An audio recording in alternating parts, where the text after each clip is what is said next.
Healthy একটা ব্রেকফাস্টের recipe আজ শেয়ার করছি। সুজির উপমা।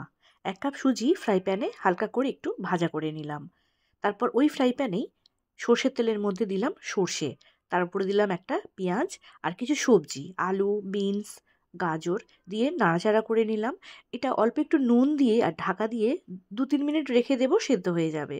তো ঢাকা দিয়ে রেখে দিলাম। ঢাকা খোলার পর এর মধ্যে দিয়ে দেব কাঁচা লঙ্কা। ঝালের জন্য কাঁচা লঙ্কা দিলাম আর ভেজে রাখা সুজিটা দিয়ে দিলাম। সুজি দিয়ে ভালো করে নাড়াচাড়া করে নেব। নিয়ে এর উপরে জল দিতে হবে। তবে তার আগে একটু নুন আর একটু হলুদ গুঁড়ো দিয়ে দেব। ১ কাপ সুজির জন্য ১.৫ কাপ জল কিন্তু দিতে হবে। তবে সুজিটা ঝরঝরে হবে। তো জল দিয়ে ২-৩ মিনিট ঢাকা দিয়ে এটাকে রেখে দেব, ফ্লেমটাকে লোতে রেখে। সুজি খুব তাড়াতাড়ি সেদ্ধ হয়ে যায়। তো দেখুন সুজি একদম নরম হয়ে গেছে, সবজিও সেদ্ধ হয়ে গেছে। একটু ঠান্ডা হলেই কিন্তু এটা একদম ঝরঝরে হয়ে যাবে। উপর থেকে একটু ভাজা বাদাম দিয়ে দিলাম। যদি বাদাম ভাজা না থাকে তেলের মধ্যে কাঁচা বাদাম ভেজে নিয়েও দিতে পারেন।